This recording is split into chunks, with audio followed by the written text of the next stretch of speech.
we had one of the school districts where they were doing morning, afternoon programs, and so that the teacher had 24 children in the morning and 24 in the afternoon, and we said, we could not expect you to do this with all 48 families. And she did it with her morning group, and she came back in a month and said, I've done it with all 48. She said, I learned so much and felt so connected to families and saw the change already in the classroom by having done it. So it is really quite, for a lot of our teachers, this opportunity, and we gave some time, I had to tell as administrators, we figured out some time for them to do it. But to sit down with families and just talk about what was going on at home and about their, and about, their languages and about their hopes and dreams for their kids. Mm-hmm. Mm-hmm. So we talked about environment, how that plays out in a learning setting where multiple languages are represented. Really important for us to make that connection that home language matters and it is as important as your second or multiple languages. So we talked about ways to be visually engaging where we can see pieces of information that have been co-created with children. Not everything is, poster ready and perfect from the teacher supply store, but that things are organized and visually appealing where children can actively engage. This looks like Lakeshore stuff, but all this to say that however you set up your dramatic play areas, how teachers are using materials, it could be at a very basic level, how that's organized is really for one outcome, and that is for children to be involved in conversations, in rich dialogue and language. So a couple of ways this plays out is oftentimes with dual language learners, especially in that home language survey, families tend to put English, English, English, English, and so it's not until the teacher really spends some time with the child wondering, why is the child not talking? We understand they're shy, what's holding them back, and the teacher's really kind of investigating here.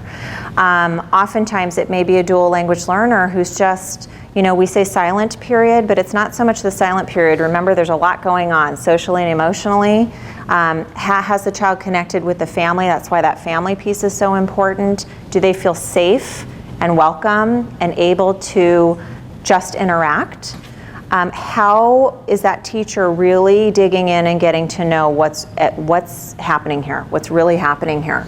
Oftentimes you see this play out by just observing what kids are doing when there isn't direct instruction, when you have more open-ended activities or project-based learning. Who the first few months of school, she was really worried about this kiddo, and she was quiet, just very, very quiet. Didn't share, didn't proffer any information, just always an observer, but a thinker. And one day there was a center set up where it was a building block center, and all of a sudden these words are coming out of this child that shocked the teacher. And we could say she was in her silent phase and then she decided to all of a sudden one day talk. That really wasn't what it was. For this child, she felt safer in a small space with a couple of peers to be able to have a dialogue. She had been following along all the time. She had a rich vocabulary, limited but rich. And the teacher later found out that the child was primarily raised by the grandmother who's a Spanish-only speaker. Native language is Spanish. The parents spoke English and Spanish, but mostly English with the child, but they work, so they're home at 8 o'clock at night. So that brought a whole level of insight to the child and the dynamics of the family that really impacted how the teacher was going to continue kind of nurturing this child and being patient. Visual information, any way we can label in home language, label in English. There are lots of different ways to do this. I'm sure you've seen this, but supporting teachers in that process is critical, because oftentimes they'll say, I don't have time to label everything and I don't speak the language of the children in my classroom, so how am I going to do that? There's so many ways now that make it more accessible. Online, peers, Family members can contribute. We had one teacher who solely had a parent that was willing to literally label items in the classroom in home language, and that was the one that had 8 different languages represented. Do you list all 8 underneath, you know, a box of blocks? It depends. Is it good just to represent 2 or 3 languages and not everybody's home language? That gets tricky. So there are ways to do that in bulletin board fashion without maybe labeling every item in the classroom. But it is important that children see themselves in their room. They see their language in their room. Independent learning. And I want to get into, let me back up. Sorry. So independent places for children to go.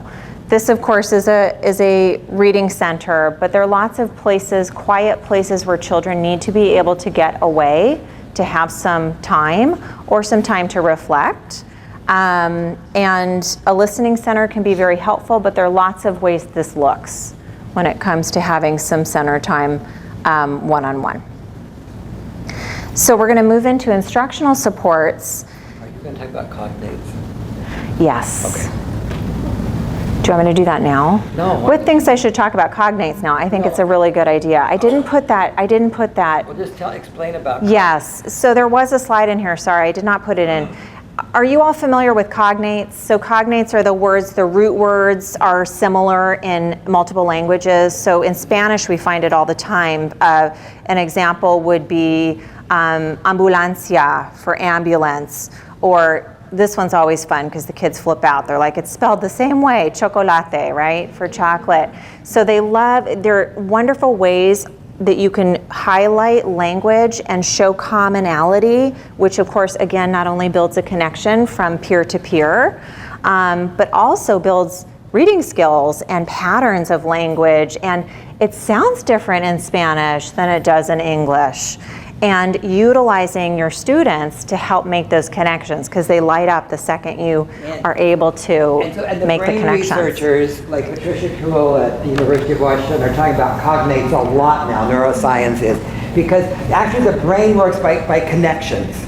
You learn nothing in absence. It's like, you know, the brain is constantly searching for connections. And so what we know about dual language acquisitions is that the brain is looking for the connections between their home language and the new word. And so the cognates is like a shortcut. And so for kids who are, the brain is an easy way for kids. And so what their neuroscience is finding, and Patricia Kuhl in particular, is that cognates actually open the door for kids. That easy connection helps them with harder connections. So when you really emphasize those cognates, which is, and Elizabeth had a picture where you actually have a cognate chart or whatever, and you emphasize those. It's not that you're limiting the kids' vocabulary to cognate. It's simply a brain door that opens up for further connections to be made. And if teachers use word walls, or we like to say interactive word walls, because word walls just on their own tend to be isolated and left alone. But it's a wonderful place to have children build the connections and do it in different colors that represent the languages in the room. I remember why I took the slide out. It's important to make sure that the spelling is accurate on the charts, and I think there were a couple, and also that the translation is accurate. So like library in English is different, it's not librario, or, you know, they're different. You have to be careful about the words and the translation piece. So I think that's why that slide came out. We'll have to make a new one. Okay. All right, so then we focus, so we have come from family languages and interests, environmental supports, last but not least, instructional supports. So we focused again on some key areas that we felt would help in oral language development, vocabulary enrichment, and all this through making it concrete and relevant for children. So again, nothing new in terms of strategies, but we really, really fine-tuned our focus on a few. So we start with an anchor text. So we all know what this is. It could be many different pieces of literature. The idea here is that it's rich in visual, right? Stimulation, there are pictures, photos. It could be nonfiction, which, by the way, children attach to. more easily than nonfiction. I'm not saying nonfiction isn't important, but nonfiction used at a young age is really powerful. Usually we think about it in curriculum language around a big idea or a unit or a theme. We choose anchor text so that we can read and revisit that text for lots of different reasons. Now we know kids will go back to it maybe for sing-songy language, rhyming patterns, maybe they're interesting photos. But why we instructionally choose the book is for different elements. It could be for vocabulary development, it could be beginning, middle, and end, it could be the wow of the book, lots of different reasons.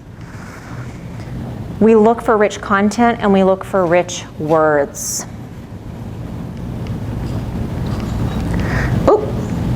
So all of this is based on the idea.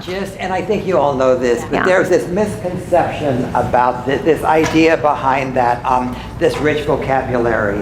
You know, that any of you that have children at home, they probably were able to say brontosaurus before they were saying one of those sight words that people put up on their walls.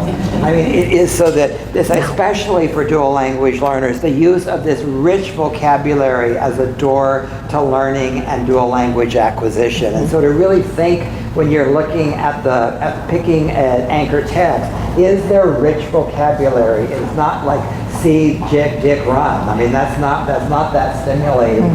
So you're looking at that rich vocabulary that can be in there and then focusing in on that. Yeah, and we say don't be afraid of that. I mean, big words, okay, it's a big word, but there's so much rich meaning that you can attach to it that for some people they call it tier 1, tier 2, tier 3 words, dual words. There are lots of different ways of saying this, but some of it's even academic language. The children need exposure to at young ages because it's not, you know, we're continuing along the continuum of learning. So it's important to be really mindful of what that anchor text looks like. And by the way, it's not necessarily attached to the curriculum that they're using.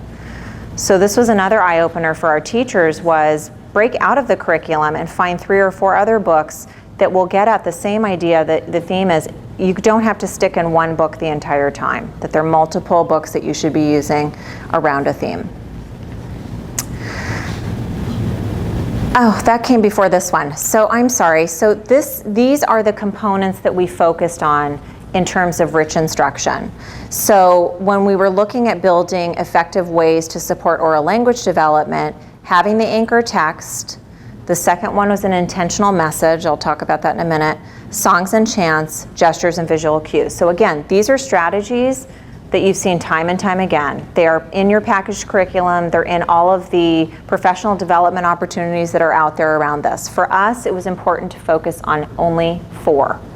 So through the anchor text came the idea of the intentional message. So we talked a little bit about that. The intentional message is really to enhance vocabulary development in a written manner, so that with content vocabulary, you are writing a statement of purpose so that children are locked in knowing what's happening next. So it gives a little routine process to this. And it builds in that vocabulary that you're using around your anchor text consistently over time. So this is maybe a message for some pre-work going into a reading activity, or it could be, this is what we're doing this morning as we're going to be engaging in a project today together. But setting the tone and purpose and embedding vocabulary that you're going to be using around this theme consistently and over time is the key.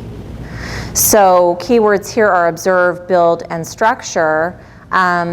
One teacher was really honing in her lessons around the idea of what structures are and how different they can be. So they had done a lot of pre-reading work using lots of different books, both nonfiction and fiction, to get at this idea of what structures are. Whit's going to talk again. Good.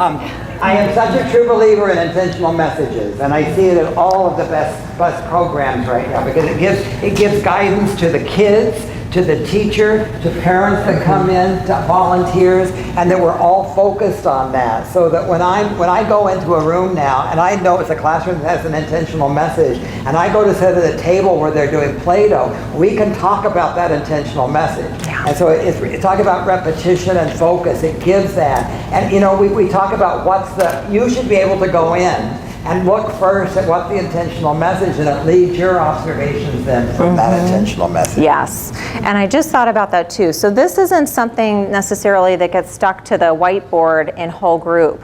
It could very easily be in small groups, right? That the intentional message could be written on a board, but wherever activity is happening, it's really kind of matching what we're doing, how we're using our intentional message, the words that we're using are what we're creating and doing and actively doing together. Now, I quit. I'm so sick of all these classes I'm going into and seeing those horrible sight words up there on the wall as if those are exciting to kids, or printed on the back of kids' t-shirts. So look at how many sight words are in that intentional message. There are lots of opportunities to teach sight words, but do it in the context of a meaningful message for kids. And so it's not it's an and, it's not an either or, but isolating those words out is not meaningful to 4 and 5-year-olds. It is not. And so they can rotely learn it, and those are going to be the 3rd graders that are going to look horrible on your reading test in 3rd grade. I preached that shit. That was You said it. Thank you. No more Diet Pepsi. No more Diet Coke. Okay. So we've heard this word a lot today, and we know that action is built into the 4 and 5-year-old naturally. How do we bring learning to life that will engage them interactively so that the active and interactive, Whit slide again, come together? Oh, now how do we advance it, Whit? Oh, there we go. So songs and chants. I'm preaching to the choir, you all know, and I've heard you say that in your programs you see a lot of this happening. And what companies are getting better and better at are using familiar tunes, right? And then loading them with different words and various vocabulary words. So one of our things our TK teachers actually enjoyed doing in their planning process when we had our meetings together was to build units and themes and design songs and chants. So if you will all get up for just a moment, we're going to do a couple together. It's a little movement. And typically with young children, so you can see that there are lots of words highlighted, and with young children, they love to move. And so giving them the task of coming up with movements to songs and chants. Hear a word and you feel like making a movement that matches the word, go for it. All right, here we go. So on the left, it's the ABC song. We all know that one. Build a structure very tall. Build it strong so we won't fall. Build it strong right at the base. Add more blocks, it needs more space. Build a structure very tall. Build it strong so it won't fall. Oh, I noticed a lot of similar movements going on, which will happen too. And then you'll see the random ones where the kids are like, I have no idea what we're doing. I'm just going to make up a movement because I don't know what the heck a structure is. But by the time this unit of study has enveloped, they will remember exactly what a structure is. So what are some words that stand out to you? Because, you know, I haven't highlighted anything for you. Structure, build, strong. How about base? That's a big one. Space, tall, great. Okay, let's do one more if you're happy and you know it. If you think you can build it, then you can. What a structure. If you think you can build it, then you can. What a structure. You can stack the blocks up high. It will almost touch the sky. If you think you can build it, then you can. What a structure. Okay, words there. Build, structure. High. Okay, high might be a concept for kids. You don't know until you're with your group. So the whole idea, you can sit down. Thank you for being good participants. Okay, and tonight I'm going to, yes. When I met Elizabeth, when I met Elizabeth 7 years ago, I did a lot of songs and chants. I was not connecting them directly to content. And Elizabeth really helped me with this, and so that it was the biggest change for me. So I knew all these songs, so instead of just singing songs, I was really thinking about the content, the intentional message, and using those songs to build content. And then I would see kids out on the playground singing these songs, and I knew that was being reinforced there. It is so powerful. I so encourage you to do this. And I'll tell you, teachers like doing it together. Taking a unit or taking a concept and doing the songs together. And Camille Mabin is the director of First Five in California, and Camille came to a workshop that Elizabeth did, and Camille was the best chant writer. She really got into it. So you can all do it. It's really a great idea. Yeah, it's fun for professional development. It builds collegiality. Everyone has a good time with it. And yes, you can buy a lot of things out there or go online. There's a ton of stuff now. But the idea is, if it's not meaningful to what you're teaching, don't use it as a filler. Really think about how to embed the vocabulary that you've chosen to teach in that instructional approach in everything you do. So visual cues and gestures, always important to put physical movement to whatever it is children are doing. It can be done in routines, songs and chants, indoor, outdoor, lots of different ways. And again, these are the ways that we're always looking to enhance vocabulary development.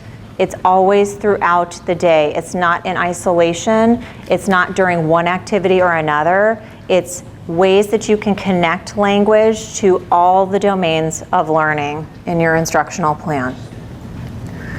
Some questions teachers might ask as they plan. And again, this goes back to social-emotional development, getting to know the child. What are some barriers? Where do I need to spend time with this child and learn more? Do I need to go back to the family to get some questions answered? Do I need to work individually with the child? What are some next steps? How will I best support him or her? Lots happening here, but again, it's about purpose, goals, and outcomes, and those aren't necessarily the same as the curriculum or the standards. So sometimes it's really about, what is my purpose? What am I going for here? Why am I teaching this? Because I'm supposed to, or because the child needs it, or this group of children needs it? It's about stopping and not being so driven on getting through your lesson plan because that's how you wrote it or how the curriculum was designed to be delivered. It's about pausing, understanding in the moment what your children need, and giving teachers that permission and flexibility to do that.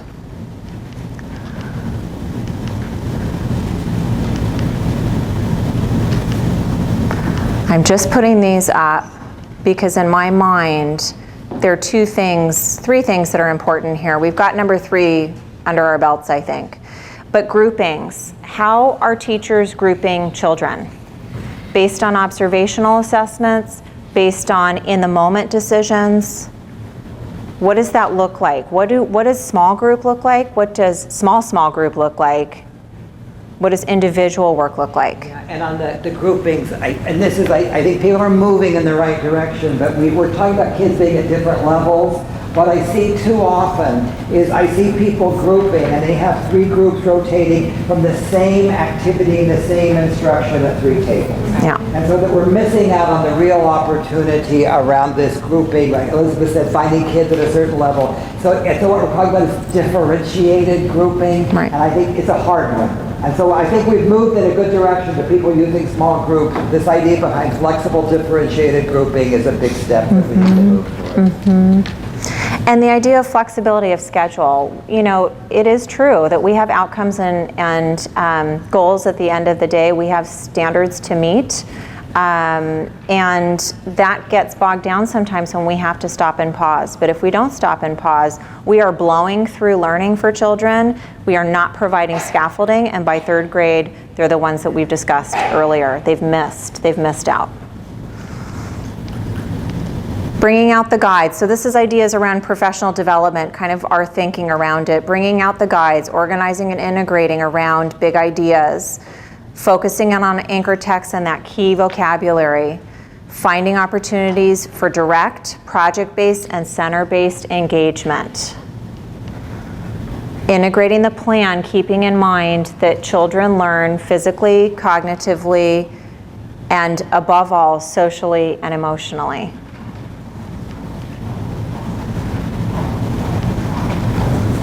Use the tools, know the kids, choose the big idea, and develop a system.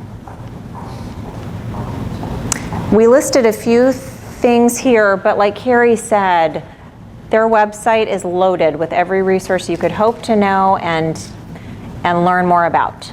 So, This is me. this is you.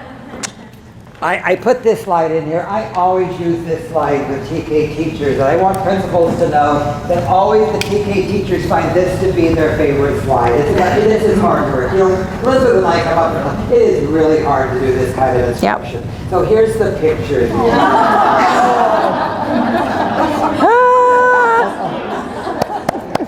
This is, what I love about this picture is that she didn't go over to the little quiet library area. She stayed right in the thick of things. I know that this is where TK is right now. We have not figured this out. And that we're all trying to figure it out together. So I know you are, but be kind to TK teachers. This is all new, and we're trying to figure it out together. So let them know that we're in it together, and you're trying to figure it out, and they're trying to figure it out. And at times we're going to conk out. But we're not leaving. You know, we're not leaving it. We're going to stay there. And so that this is what and I know you do this. But we really do need to create these supportive relationships between teachers and between you and teachers. And in this, I always like to end with this quote. It's from John Dewey, and it says, "What the best and wisest parent wants for his own child, that must be what the community wants for all its children." So I want you to think about the child dearest to you.